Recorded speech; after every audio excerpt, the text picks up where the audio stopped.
আসসালামু আলাইকুম। আজকে রান্না করব রুই মাছ মটরশুঁটি দিয়ে। তো মাছ আমি হলুদ মরিচ লবণ দিয়ে মেখে রেখেছি। এই যে মাছ ভাজতে বসিয়ে দিলাম। একটা মাছ আনাম রেখেছি আর বাকি 2টা মাছ আমি কেটে নিয়েছি ফালি করে। তো আনাম টুকরাটা আমি ভর্তা করে ফেলবো আর ওই ফালি করা মাছগুলো রান্না করব মটরশুঁটি দিয়ে। তো আমার মাছ ভাজা হয়ে গেছে। টমেটো মটরশুঁটি আমি ফ্রোজেন করে রেখেছিলাম, তো সেই মটরশুঁটি নামিয়েছি। মটরশুঁটি দিয়ে টমেটো দিয়ে মাছটা রান্না করব মাখা মাখা ঝোল করে। তো এই আমার মাছ ভাজা হয়ে গেছে। এই হলো মটরশুঁটি, পেঁয়াজ, বাদাম বাটা, টমেটো কেটেছি, আদা রসুন নিয়েছি। এই মাছটা আমি উঠিয়ে রাখলাম। এখন আমি ছেড়ে দিব পেঁয়াজ দিয়ে দিব ভাজাতে মাছের তেলের ভিতরেই। তো পেঁয়াজ দিয়ে দিলাম। পেঁয়াজটা একটু নরম হয়ে আসলে পরেই আদা রসুন বাটা দিয়ে দিলাম। দিয়ে দিব পরিমাণ মতো হলুদ মরিচ লবণ। ধনিয়ার ফাঁকি একসাথেই আমি ফ্রিজে রেখেছিলাম, তো দিয়ে দিলাম।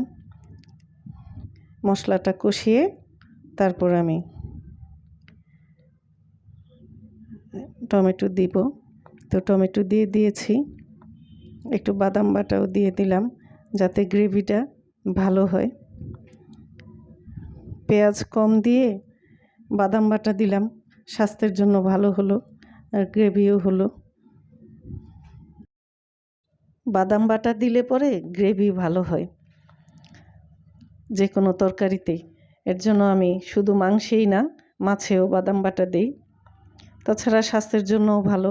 দিয়ে দিলাম মটরশুঁটি, টমেটো আর মশলাগুলি সব একসাথে কষিয়ে পরে পানি দিব।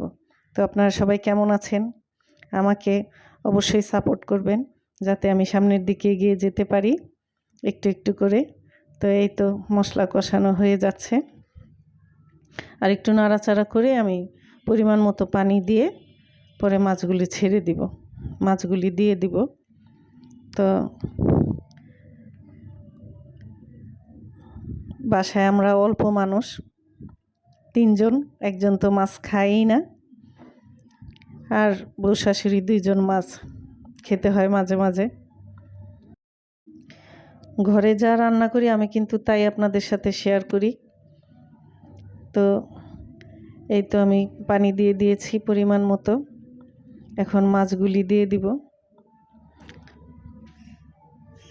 4 টুকরা মাছ বউ শাশুড়ির হয়ে যাবে। তো আজকে এই পর্যন্তই। আবার আপনাদের সামনে অন্য কোনো ভিডিও নিয়ে আসব, অন্য কোনো রান্নার ভিডিও নিয়ে আসব ইনশাল্লাহ। ভালো থাকবেন। এই তো আমার রান্না হয়ে গেছে। কেমন হয়েছে অবশ্যই কমেন্টস করে জানাবেন। আমি তেল মশলা একটু কম খাই, পেঁয়াজ একটু কম দিই, এভাবেই রান্না করি আর কি। যদি ছোট মেয়েটা খেতে চায় তাহলে ওর যেন অসুবিধা না হয়। আল্লাহ হাফেজ।